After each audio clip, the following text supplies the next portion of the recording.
All right, guys. So before the upcoming FOMC meeting this month,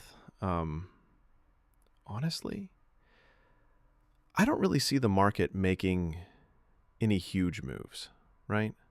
Like, short term, it's probably just range bound, you know? Bulls and bears pulling back and forth, nothing too crazy. And at this stage, if you're already in profit, man, I think it's smart to just lock it in. Don't go too heavy. Don't rush into big trades. Patience is really the key here. Don't just see price pump a little or dump a little and then like FOMO in, you know? This month, um, trading's definitely tougher than the last few months. So, yeah, step by step, wait for signals, don't force it. Let's check Bitcoin first. So yesterday, Bitcoin tested that 113,000 level again, right? Pulled up to 113,000 and then just dumped right back down. Couldn't hold it. So that's still a big resistance, like a really key level. And if you look at the chart, that's also kind of the neckline of that previous M-top structure, right? Basically, it's like the dividing line between bulls and bears. Now, from here, it could really go either way. Let's look at two scenarios. First one, Bitcoin could actually form a nice inverse head and shoulders here, right? Like the left shoulder and the head are already there. If price pushes back up to 113,000, breaks through, and holds above that level, then boom, we've got a clean head and shoulders bottom. Shorts get squeezed, we pump higher. And if you measure it, head to neckline, one-to-one move, that gives us around 119,000 as the target. So yeah, if we break 113,000, retest and hold, I'd look for longs toward 119,000. Second scenario, before the FOMC, Bitcoin just keeps chopping in the range, maybe even drift lower. If we see like a fake breakdown at 107K and then a strong bounce, then that's a decent long entry too. 107K is a strong support.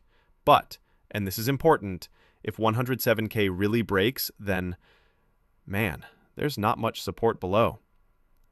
We could dump straight toward 98K. So right now, around 110,000, honestly, I wouldn't touch it. That's the middle of the range, nothing clear, no good risk reward, no obvious stop loss or take profit. Better to wait. Trading's kind of like fishing, right? You wait for the fish to bite. And the bait here? That's 113,000 up top and 107,000 down below. Just wait for price to come to you. So, yeah, strategy's not too complicated, just need patience. If 113K breaks and holds, go long, target 119K. If it rejects hard at 113,000, short, target 107,000. If 107K breaks clean, maybe hold shorts toward 98K. Now let's look at Ethereum. On the 4-hour chart, Ethereum is still stuck in a box, just range trading. Top of the box is around 4,500, bottom around 4,260. And it's been really choppy, man. Yesterday, we saw Ethereum push near 4,490, then instantly smack back down to 4,260. That's just classic range-bound price action. And if you notice, the structure inside the box is more like sharp dumps and then slow grinds up. Kind of feels like distribution, Weak price action overall. The last big bounce was already weaker, stuck near support. And on the daily, that ATH breakout was kind of fake too. So yeah, overall, Ethereum looks weaker compared to Bitcoin. Now, the key thing is whether 4,260 can hold. If that level breaks, then this whole range could just be a bearish continuation pattern. Next levels down would be 4,100, even 3,800 if it really flushes. But if Bitcoin pumps through 113,000, then Ethereum might follow, break out of this box, and push to 4,700. maybe even 4,900. At those higher levels, I'd actually start looking for short setups. So yeah, Ethereum right now is really a patience game too. Range trading is tricky. Lots of fake outs, lots of choppy moves. Best thing is to just wait for confirmation at support or resistance, and then follow the breakout or the rejection. So yeah, guys, that's my take on Bitcoin and Ethereum right now.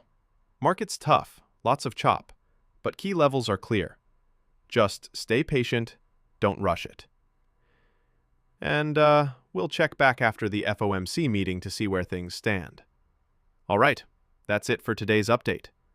If you found this helpful, smash that like button, drop a comment, and I'll see you in the next one.